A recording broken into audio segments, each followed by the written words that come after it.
Lo que voy a hacer es platicarles pues un poquito en cuántas regiones está dividido el Sol. Me voy a concentrar mucho más en las partes externas, que son como que las más interesantes en cuanto a estructuras que se pueden observar, como esta que tenemos aquí. Y bueno, además en las capas externas es donde se observa una gran actividad. Obviamente el núcleo también es un lugar súper activo, pero de ese no voy a hablar mucho el día de hoy. Y bueno, es de estas capas externas de donde sale el viento solar. Aquí podemos ver a la corona del Sol, que es lo que se ve en un eclipse. Y bueno, esta corona se está expandiendo por el medio interplanetario con velocidades supersónicas y llega a la Tierra y va por todo el medio interplanetario interactuando con los campos magnéticos de los diferentes. Entonces también les voy a hablar un poquito del viento solar, y la plática la voy a terminar con platicarles qué pasa cuando el viento solar o cuando estas grandes eyecciones solares llegan a la magnetosfera terrestre.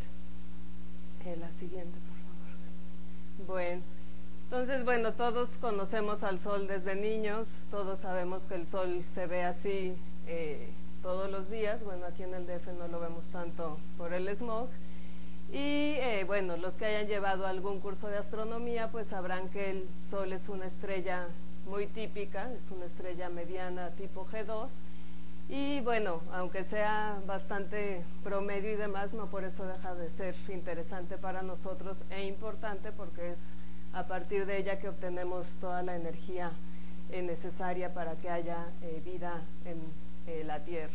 Entonces, bueno, es muy grande, tiene un diámetro que es 109 veces el diámetro de la Tierra, y es un concentrado de masa enorme, es 745 veces la masa total de todos los planetas sumados.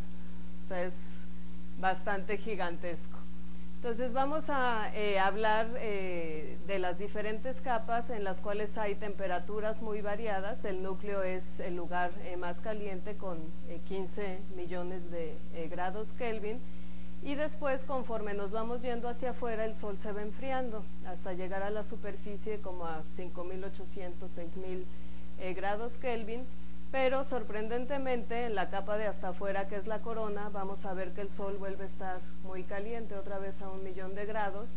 Y bueno, esto es lo que origina el que exista un viento solar. Entonces, grandes incógnitas aún hoy en día en la investigación solar. No sabemos por qué la corona está tan caliente, pero sí sabemos cuál es la consecuencia de que esté tan caliente, que es que se está expandiendo porque la gravedad solar no la puede contener. Entonces, bueno, el Sol está compuesto básicamente por hidrógeno y hay helio. Este helio se produce en el núcleo a partir de la fusión, y también hay como un 1% de otros elementos. Y bueno, ya para terminar así con los datitos de presentación del Sol, tiene una rotación cada 27 días y está a la mitad de su vida. Ha vivido 5.000 millones de años y le quedan otros 5.000 millones de años. Entonces es como si tuviera 40 o 45 años comparado con un humano, ¿no? Bueno, todos sabemos que desde siempre el humano ha estado muy interesado en observar al Sol. Digo, aquí en Latinoamérica pues hay desde la pirámide del Sol y toda una serie de registros del movimiento del Sol. Bueno, eso ha sido muy bueno, porque hay registros incluso, por ejemplo, de las manchas solares. Aquí hay un registro como de 1600, 1700, en donde pueden ver cómo utilizaban pues un dibujito para poner cómo se habían movido las manchas. Y bueno, esto ha sido importante para poder rastrear los ciclos de actividad solar hasta muy atrás. Bueno, de las primeras cosas que se observaron en el Sol, aparte de los eclipses, fueron las manchas. Y bueno, hay toda una serie de gente a la que se les achaca el crédito, y al parecer quien lo hizo con más seriedad fue Galileo. Y bueno, obviamente esto coincidió con la época en que surgieron los primeros telescopios. Obviamente todos sabemos que no hay que ver directamente al sol porque es peligroso. Entonces, bueno, esto de las manchas, al principio como que nadie creía que fueran realmente rasgos solares, porque se tenía la idea de que los planetas, de que los astros eran lugares perfectos en donde no debía haber manchas o cosas así que no fueran bonitas, ¿no? Entonces, las manchas se explicaron incluso como planetas que estuvieran alrededor del Sol, para no achacárselos como un factor de su morfología. Pero bueno, ahora sabemos que estas manchas se observan en la fotosfera del Sol, en la superficie, y ahorita vamos a ver cómo es que estas manchas son ya en la vida real. Entonces, bueno, en el Sol no hay solo manchas, hay muchísimas diferentes estructuras, y aparte de tener varias capas, como les decía, está el núcleo donde está toda la energía generándose por fusión. Después tenemos una zona de radiación y después hay una zona convectiva. Ahorita voy a empezar a describir una a una las regiones, pero bueno, aquí lo que quería es que vieran cómo hay manchas. Hay también lo que se llaman prominencias, que son arcos de material que se extienden así por encima del limbo solar, y hay grandes explosiones. Estas grandes explosiones son desde ráfagas, y hay otras como la que mostré en la primera transparencia, que se llaman eyecciones de masa, que son las que son gigantescas y acarrean toneladas de material por todo el medio interplanetario. Hay otros lugares que se llaman hoyos coronales, y es básicamente desde aquí que la corona se está expandiendo por el medio interplanetario. La siguiente. Entonces, bueno, el estudio del Sol es muy complejo, y pues actualmente la investigación es muy especializada. O sea, cada investigador toma un pedacito del Sol o del medio interplanetario y ve qué puede encontrar ahí, y digamos que podemos dividir en tres partes al estudio del Sol: el interior, que es desde el núcleo hasta la zona convectiva; después tenemos a la corona, que es lo que se ve en un eclipse. Aquí es una imagen con un coronógrafo. Un coronógrafo es un instrumento que tapa el disco solar artificialmente, y así podemos ver a la corona. Y hasta afuera tenemos al viento solar, que, como les dije, fluye por todo el medio interplanetario, inclusive más allá de la órbita de Plutón, y se cree que llega a aproximadamente 110 unidades astronómicas.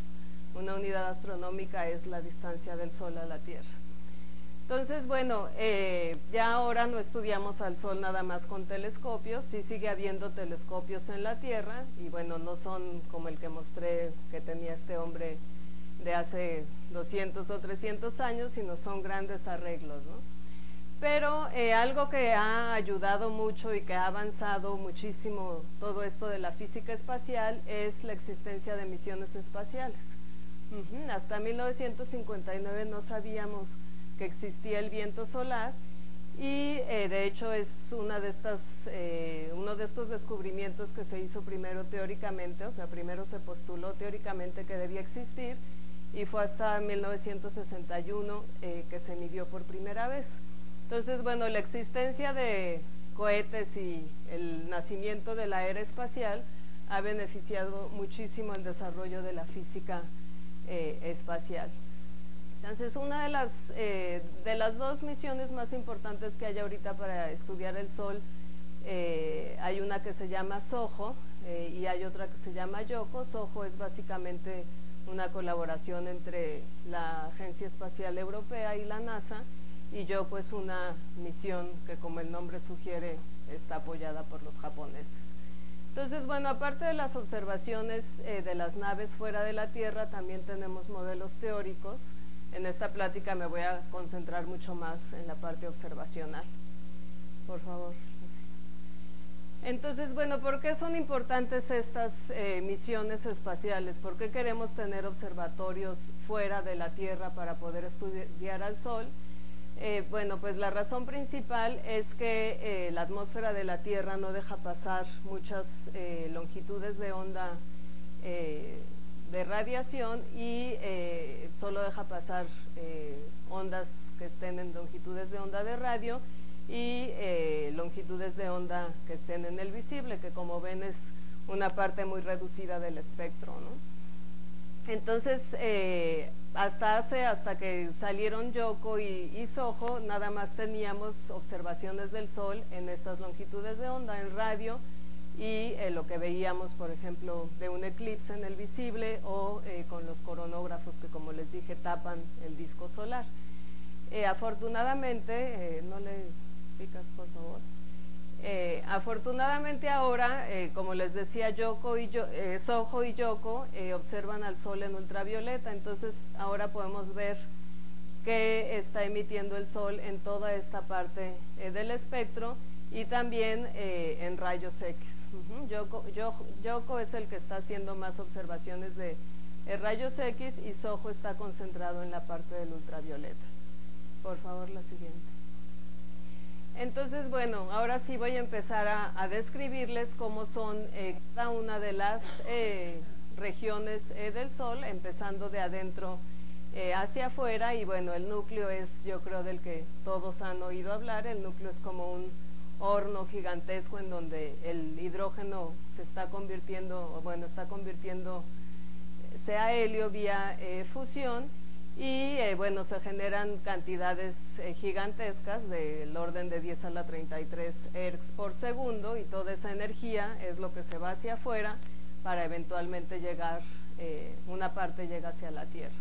Entonces, después de que la energía es generada en el núcleo, esta energía se va por radiación a lo que se llama la zona radiativa, y eventualmente llega a donde hay una región de convección, la zona convectiva, en donde estos circulitos indican que el plasma, ahorita vamos a ver qué es un plasma, que el gas está yendo de abajo hacia arriba, es como una olla de agua hirviendo, y eventualmente este material puede salir en algunos lugares hacia afuera, constituyendo el viento solar. Entonces, esta convección hace que en la fotosfera se vea este patrón de gránulos. Más adelante lo vamos a ver con un poco más de detalle. Y bueno, también en la fotosfera es, digamos, la superficie del Sol. No es una superficie como entendemos nosotros a las superficies, porque bueno, todo es un gas. Y bueno, no solo es un gas, sino que es un plasma. Tenemos temperaturas de millones de grados o de miles de grados, y a esas temperaturas los gases están totalmente ionizados, por lo que el Sol está en lo que se llama un plasma, que es el cuarto estado de la materia. En un plasma los iones y electrones están separados, tenemos puras cargas positivas y negativas, y bueno, eso le da propiedades al material muy diferentes a las que conocemos, por ejemplo, para un gas, para un líquido, ya que vamos a tener muchas cargas que están interactuando con campos magnéticos y eléctricos fuera del plasma, y también generando en el interior a dichos campos. Entonces, todo el estudio de la física espacial trata con plasmas, lo que se llaman plasmas espaciales, y por eso es que es tan importante investigar la interacción de estos plasmas con los campos electromagnéticos. Bueno, las capas de fuera son la fotosfera, la cromosfera y la corona. Como les decía, la fotosfera es, digamos que la superficie, es lo que vemos a ojo desnudo. O sea, si ahorita salimos y vemos al Sol, lo cual no sería muy recomendable, lo que veríamos sería esto. Por eso es que las manchas, aquí si se fijan está el disco y están unas manchas, ¿no? Por eso es que las manchas se pudieron ver pues desde que a alguien se le ocurrió prestar atención a ver qué había en el Sol. Después de la fotosfera hay una pequeña capa que es muy delgada, que se llama cromosfera, y hasta afuera está la corona, que es lo que típicamente se ve en un eclipse. La corona es muy tenue, o sea, tiene una densidad muy baja, y por eso es que es necesario tapar el disco solar para poder ver esta aura que está hacia afuera. La siguiente, por favor. Bueno, aparte de tener varias regiones, el Sol también tiene un campo magnético, y esto se debe básicamente a que tenemos plasma, o sea, material cargado, iones y electrones, moviéndose en la zona convectiva, y este movimiento es lo que nos va a generar, son corrientes finalmente, ¿no? Y eso es lo que nos genera un campo magnético. Aquí tenemos una imagen en la que podemos ver los rizos en el campo magnético, y bueno, ahorita vamos a empezar a ver, esta ya es una imagen del Yoco, de hecho esta es de otra nave que se llama Trace, que no mencioné antes, y bueno, vamos a ver cómo toda la atmósfera solar, o sea, digamos de la cromósfera hacia arriba, el Sol está dominado por estos arcos que son líneas de campo magnético donde está atrapado el plasma. Por favor. Bueno, entonces la fotosfera, ya lo he dicho en varias ocasiones, es la capa visible del Sol, es la superficie, y está como a 6000 grados Kelvin. Entonces desde el núcleo el Sol se enfrió desde 15 millones de grados hasta 6000 grados Kelvin. Bueno, y es ahí en la fotosfera donde se observan las manchas. Aquí tenemos una ampliación de una mancha, y bueno, básicamente las manchas se observan oscuras porque son regiones frías. Bueno, no frías, ya tienen una temperatura de 3000 Kelvin, pero son frías en comparación del resto del material. O sea, aquí todo está a 6000 y adentro de las manchas está como a la mitad. Y bueno, eso se debe a que adentro de la mancha el campo magnético es muy intenso. Entonces, por equilibrio de presiones térmicas y magnéticas es que la temperatura baja.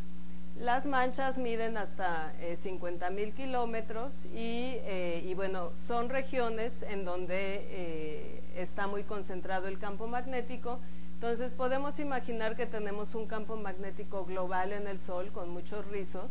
Esta es obviamente una imagen de modelo, vamos a ver que en la realidad hay mucho más rizos, y en las manchas vamos a tener como pequeños dipolos, donde hay muchas líneas de campo.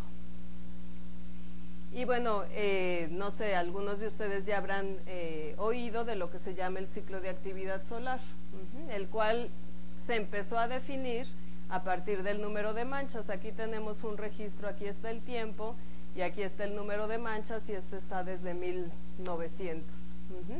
Entonces, como ven, hay un ciclo de actividad, hay periodos en donde hay más manchas y luego el número de manchas baja. Entonces, este ciclo dura 11 años, y aunque originalmente se pensó que solo estaba, o sea, que solo las manchas variaban, ahorita vamos a empezar a ver cómo todos los tipos de fenómenos que ocurren en las capas externas siguen un ciclo de actividad. Hay mucho más explosiones como ráfagas y mucho más eyecciones de masa cuando estamos aquí o acá, que cuando estamos en el mínimo. Y obviamente eso también, como estas eyecciones se propagan por el medio interplanetario, entonces vamos a tener que el medio interplanetario a veces está muy perturbado y a veces está en un estado más quieto. Bueno, además de las manchas, en la fotosfera también hay los gránulos, que es lo que les contaba antes, que se forman básicamente porque el material en la zona convectiva está como en una olla hirviendo. Entonces estos son los gránulos. Ahorita vamos a ver una peliculita en donde van a ver cómo a la hora ya de ponerle movimiento a los gránulos, pues sí se ve como si fuera material hirviendo, y lo que estamos viendo es como la parte de la capa de hasta arriba, ¿no? Entonces esta es la configuración, digamos, promedio de la fotosfera, y encima de esto es donde tenemos las regiones con campo magnético muy intenso, que son las manchas. En la siguiente, por favor.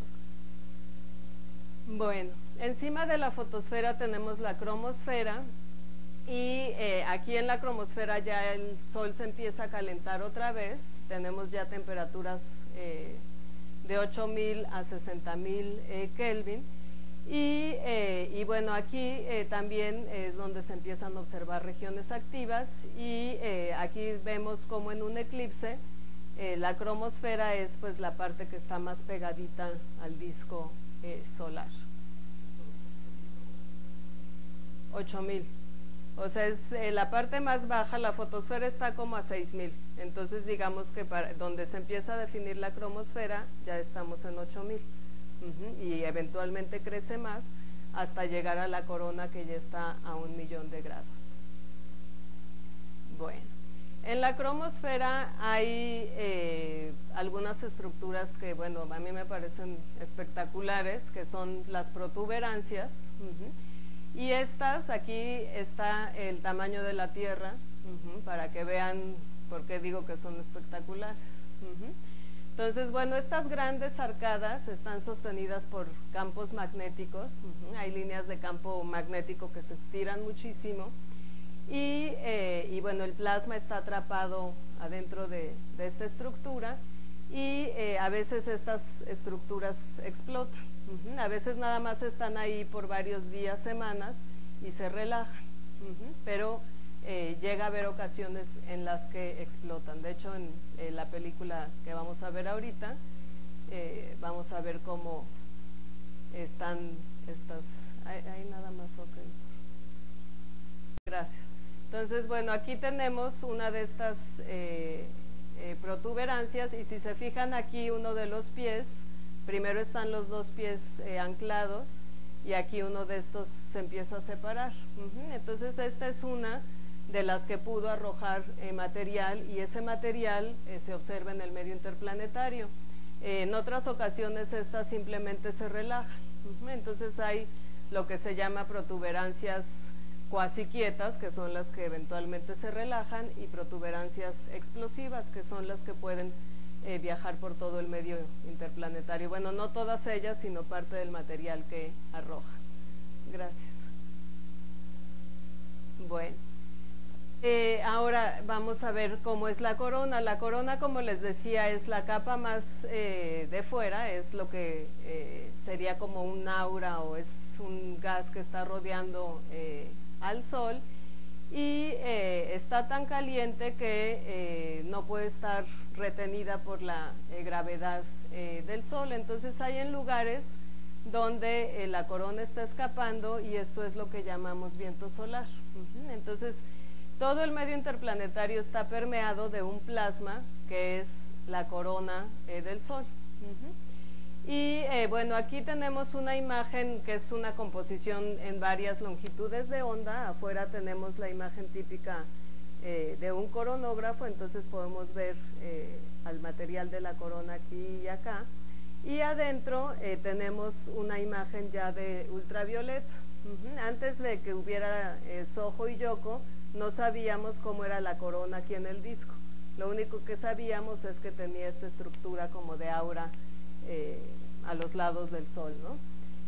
Pero aquí, si se fijan, hay una región oscura, y bueno, esta región es lo que se llama un hoyo coronal. De hecho, este hoyo fue muy famoso hace unos años y se le llamó el hoyo de la trompa de elefante porque tiene forma de trompa de elefante, y es por aquí que el viento solar está saliendo. Hay otras regiones que están aquí muy brillantes como esta, que es donde hay grandes explosiones, y estas son las llamadas regiones activas. La siguiente, por favor. Entonces, bueno, aquí tenemos otra vez una imagen comparando cómo se ve la corona en luz blanca. Tenemos nada más estos cascos que se llaman cascos coronales, y en rayos X tenemos pues las regiones más calientes y donde hay más actividad. Aquí tenemos varias regiones activas y otra vez vemos que a veces en los polos hay grandes hoyos coronales. Acá pues es nada más una superposición de las dos, y lo que vamos a ver ahorita es una película de cómo cambia el Sol viéndolo en diferentes longitudes de onda, para que vean desde la fotosfera, que es a luz visible aquí, hasta el ultravioleta, y creo que llega hasta rayos X. Entonces, dependiendo en qué longitud de onda veamos, pues estamos viendo diferentes estructuras, y regiones con diferentes temperaturas. Aquí empezamos en los 6000 grados Kelvin, ahí ya tenemos cromosfera 60.000, aquí ya es la corona, y todo esto ya son puras estructuras como las regiones activas y las arcadas que hay en la corona, y eventualmente lugares donde hay estas grandes explosiones que son las ráfagas. Entonces, bueno, esta película les muestra qué tan importante es poder observar al Sol en diferentes longitudes de onda. Gracias. Bueno, en la corona hay varias estructuras, o sea, estas son estructuras, digamos que estáticas, cambian con el tiempo, pero no son explosivas. Pues están los cascos, que son básicamente arcadas de campo magnético. Aquí las líneas de campo magnético están así, y por eso el plasma está atrapado ahí.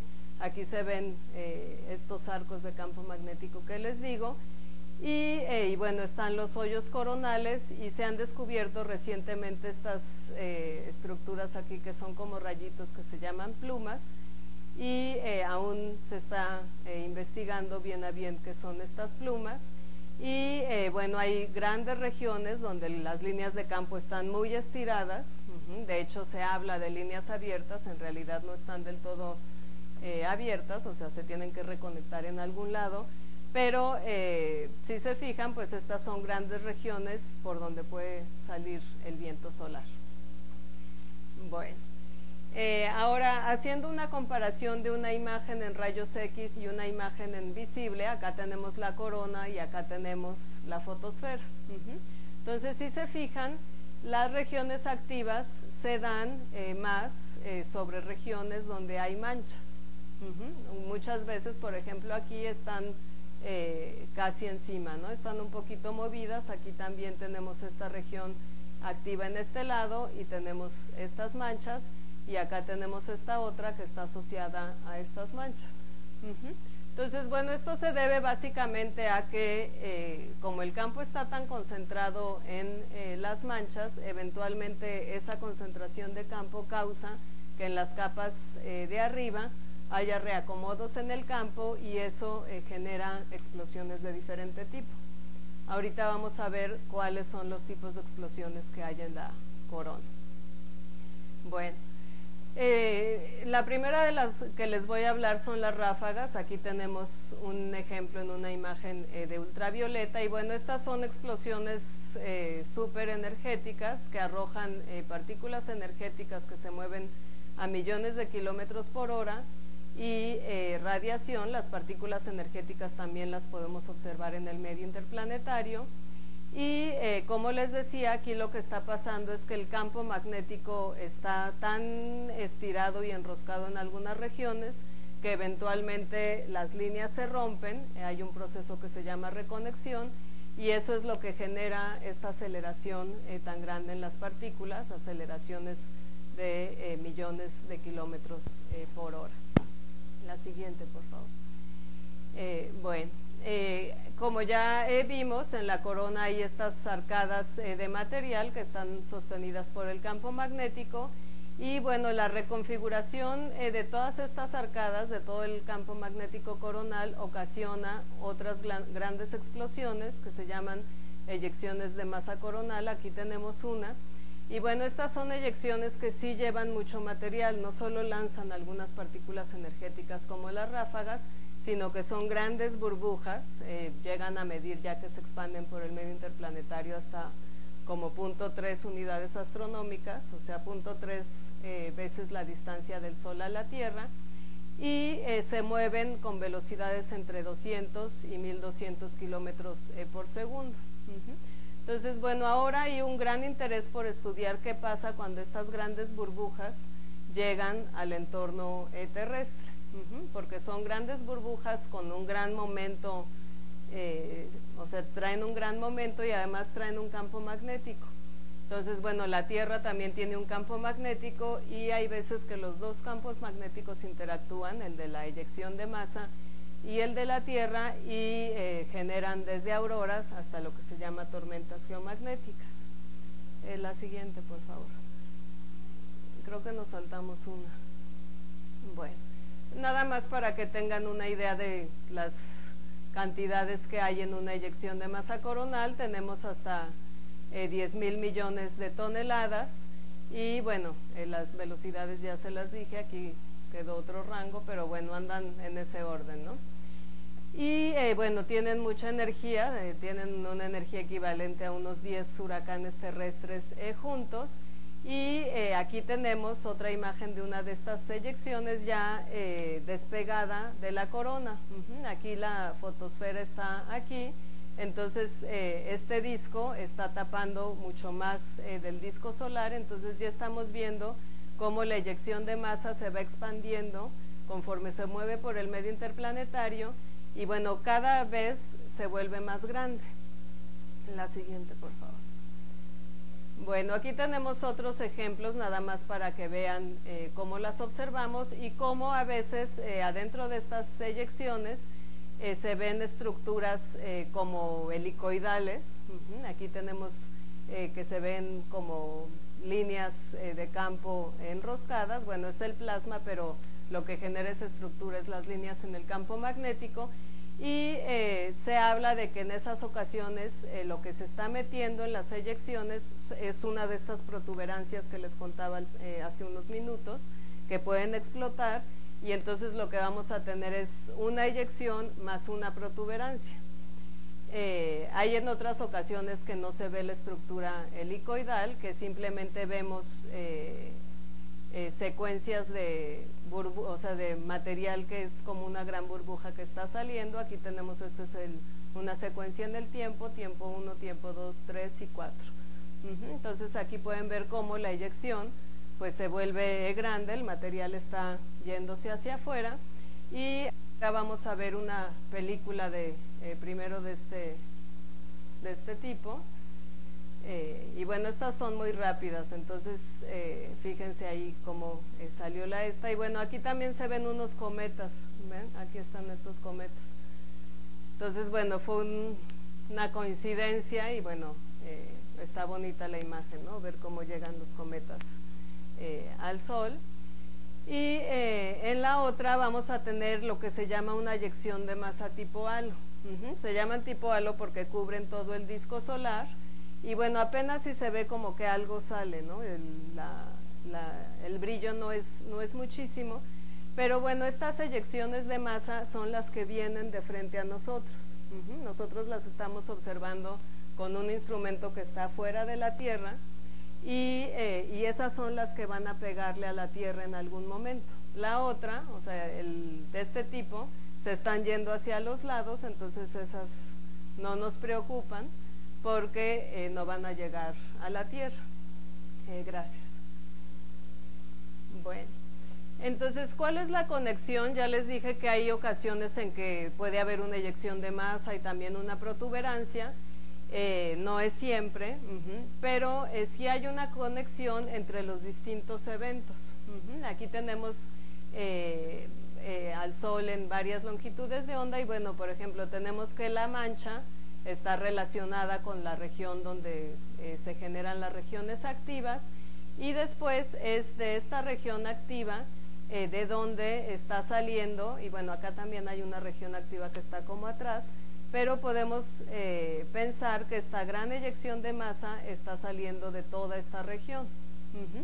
Entonces, no son fenómenos aislados, o sea, muchas veces una ráfaga puede ocurrir un poco antes que una eyección de masa en un lugar cercano.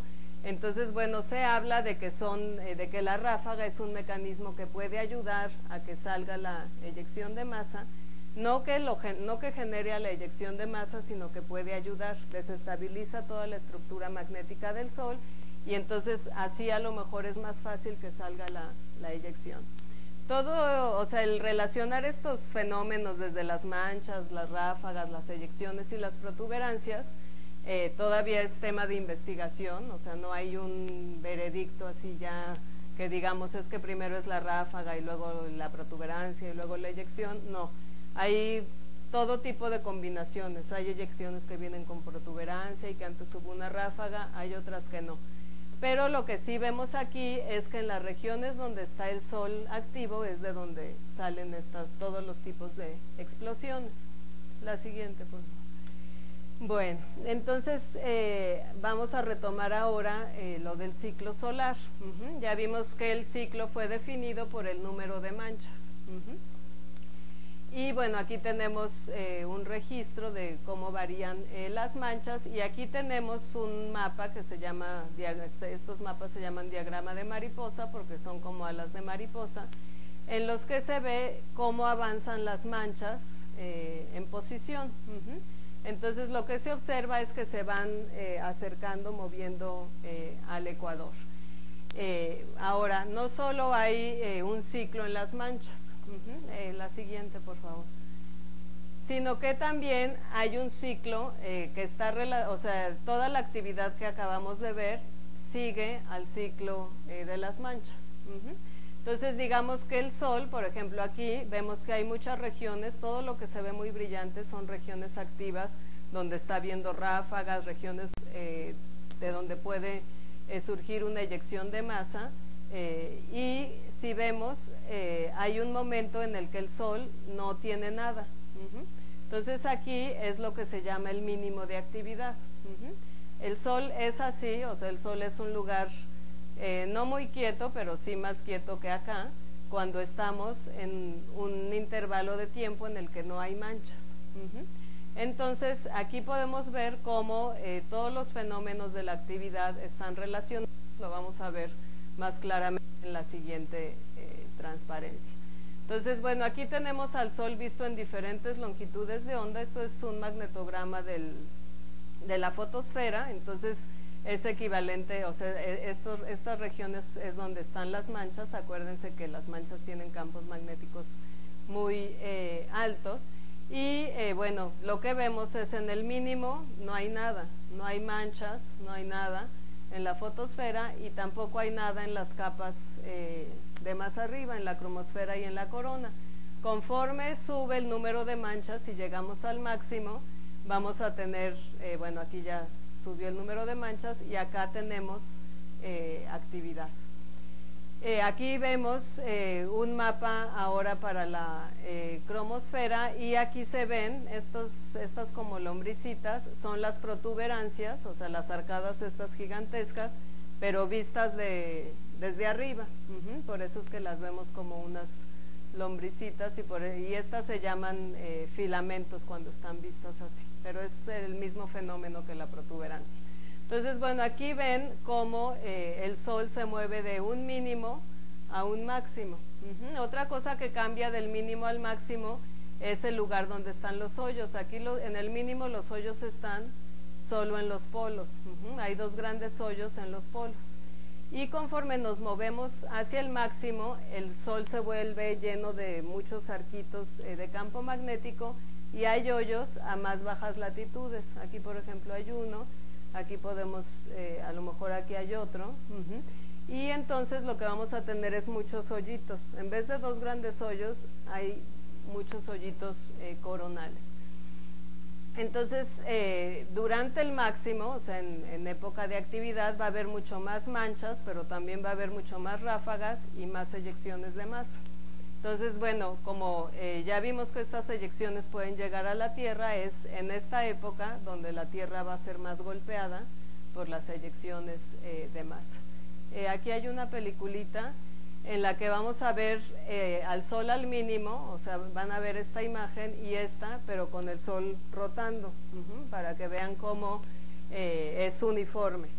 No es que nada más estemos viendo una cara, sino que en el mínimo todo alrededor está quieto, y en el máximo todo alrededor está lleno de actividad.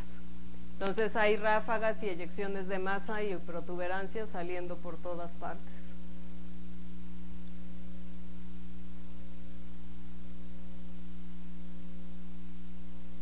Y bueno, aquí también se ve un poco cómo se mueven los arcos de material. La siguiente, por favor. Bueno, y bueno, como hemos visto, el Sol pues es, digamos, como varias esferas, o sea, las capas son como diferentes esferas con diferentes propiedades, pero todas están relacionadas. Entonces, por ejemplo, esto es yo creo lo único que les voy a contar de modelos. Ya que tenemos las observaciones, por ejemplo, podemos tener observaciones de campo en la fotosfera y a partir de ahí se trata de predecir cómo es el campo en la corona. Aquí en esta imagen podemos ver cómo en el mínimo la corona, como los hoyos están en los polos, la corona en el visible está más en las zonas ecuatoriales porque por aquí se está yendo el viento solar y también por acá abajo. Y en el máximo está todo más, o sea, más uniforme y los hoyos coronales están por todos lados, pueden estar incluso aquí en el disco enfrente de nosotros.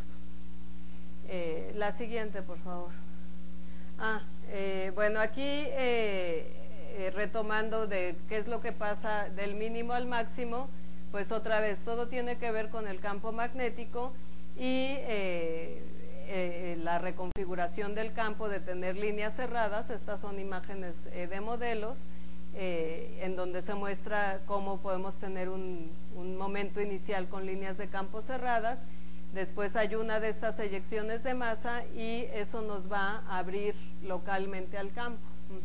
Eventualmente estas líneas no pueden estar del todo desconectadas y hay reconexión con líneas adyacentes.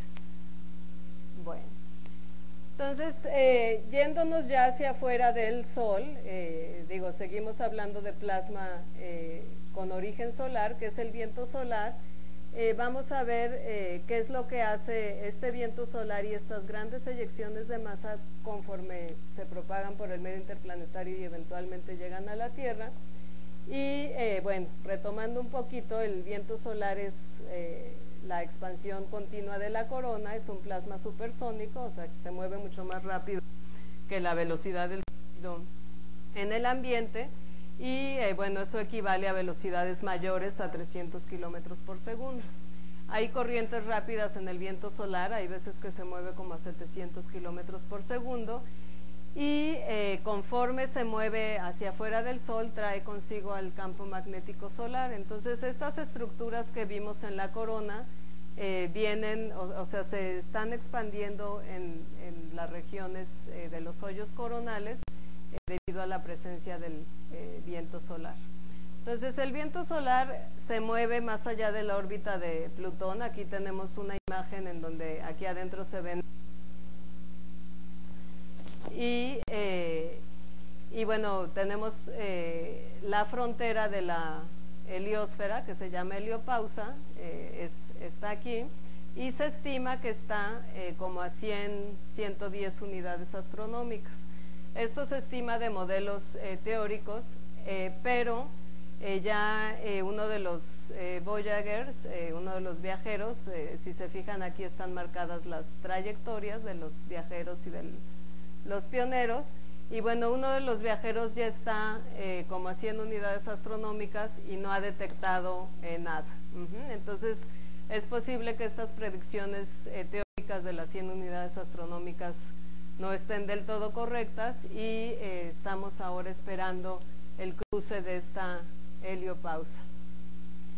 Entonces, bueno, el viento solar interactúa con todos los campos magnéticos de los planetas. Hay planetas que no tienen campo magnético como Venus y Marte, y entonces el viento solar llega directo a las ionosferas de esos planetas. De eso no voy a hablar el día de hoy, pero bueno, el año que entra vengan a otra plática que puede ser sobre el medio interplanetario. Bueno, entonces nada más para terminar voy a mostrarles qué es lo que pasa cuando el viento solar llega a la Tierra y también qué pasa cuando eyecciones de masa llegan a la Tierra y perturban nuestro ambiente magnético. Entonces, bueno, aquí tenemos al Sol, ya sabemos que continuamente hay este viento solar y todos sabemos que la Tierra tiene un campo magnético, un campo magnético dipolar, el cual es deformado por la llegada del viento solar. El viento solar es un plasma con una alta conductividad que trae consigo a su campo magnético. Y bueno, una de las propiedades de los plasmas es que sus campos magnéticos no se pueden mezclar. y entonces lo que vamos a tener es que se forma una coraza, la Tierra está adentro de una coraza magnética que se llama magnetosfera, y esta coraza magnética la protege del viento solar. Entonces todos los planetas que tienen campo magnético tienen una coraza llamada magnetosfera, y adentro de la magnetosfera solo hay, bueno, también hay una pequeña componente de viento solar, pero el plasma, digamos, el que está cuando no hay perturbación, es de origen ionosférico. La capa más externa de la atmósfera se llama la ionosfera, y esa es la que da material para la magnetosfera. La siguiente, por favor.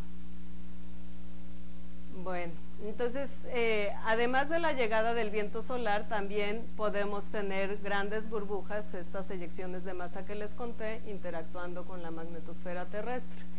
Entonces, ahora vamos a ver qué fenómenos son los que se originan cuando llega una de estas eyecciones de masa. No todas las eyecciones de masa traen las características necesarias para que se produzcan estos fenómenos, pero y por eso es que no todo el tiempo vemos auroras ni tenemos tormentas geomagnéticas.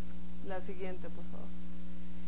Entonces, bueno, cuando una eyección de masa tiene características particulares, se pueden generar, aquí está la eyección de masa, y bueno, su interacción con el campo geomagnético puede generar desde auroras, que son estos grandes espectáculos de luz que se ven a altas latitudes, hasta tormentas geomagnéticas. Ahorita vamos a ver una película. Una tormenta geomagnética es un cambio en la magnetosfera terrestre, y es un proceso por el cual pueden entrar partículas del viento solar a la magnetosfera terrestre.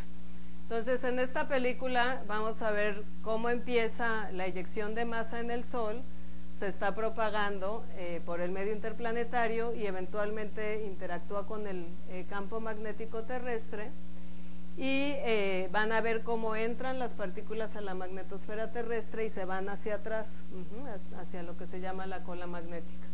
Esa creo que es una que se queda por ahí escondida. Si no, bueno, sigamos, y cuando estén las preguntas trato de ver. Bueno, entonces vamos a la siguiente, por favor.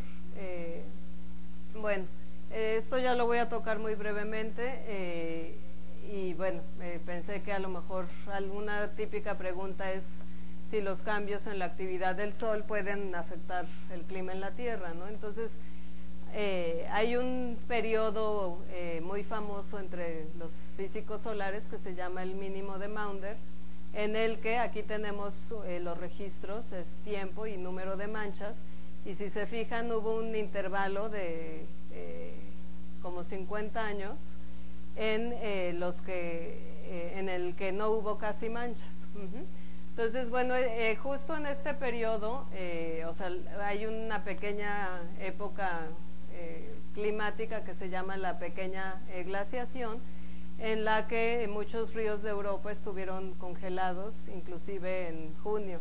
Entonces, el Támesis se congeló, y bueno, esta no es una imagen del Támesis, sino es una pintura de los holandeses, pero aquí se muestra cómo hubo un intervalo de tiempo en el que también los holandeses pintaban muchos ríos congelados. Entonces también por ahí se congelaron algunos ríos. Entonces, bueno, hay muchos factores obviamente que determinan el clima en la Tierra. La atmósfera obviamente es uno de ellos, pero este es otro de los temas de estudio de la física solar, ¿no? ¿Qué tanto puede afectar?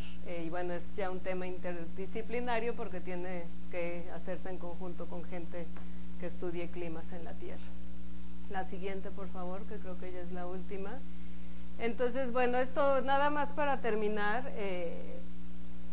Todo el tiempo está se está tratando de tener nuevas emisiones que nos den más información acerca del Sol y acerca de todas las eyecciones que lanza hacia el medio interplanetario, y aquí nada más les puse dos de las más importantes que va a haber en los próximos años. Una se llama Estéreo, y lo que va a hacer esta misión es poner dos naves afuera de la Tierra, para poder observar desde 2 puntos a las eyecciones de masa. Un problema que tenemos para interpretar observaciones es que generalmente solo tenemos registros de una nave. SOHO solo es uno. Entonces nada más podemos ver a estas eyecciones desde un punto, desde un ángulo, y muchas veces estamos perdiendo detalles de sus características por eso, ¿no? Y otra limitante que tenemos es que la heliosfera se ha visitado mucho más hacia afuera, o sea, están los viajeros, los pioneros, el Galileo, hay muchas naves que van hacia las magnetosferas externas y que mientras van camino hacia Júpiter, Saturno, etcétera, mapean a la heliosfera. Pero hacia adentro solo ha habido una misión que se llama Helios, y que no se acercó tanto, y entonces no sabemos cómo es el entorno conforme nos vamos acercando al Sol. Entonces hay una misión que se llama Solar Proof, que va a salir en el 2007, y bueno, esta misión pues es suicida, ¿no? Porque se va a acercar a 3 radios solares, entonces bueno, eventualmente pues se va a derretir y vamos a dejar de tener contacto, pero bueno, va a ser muy importante porque nos va a decir si algunas de las predicciones teóricas que tenemos hasta ahora son ciertas. Entonces, la siguiente, creo que ya es el final, y bueno, pues no sé si tengan preguntas, comentarios o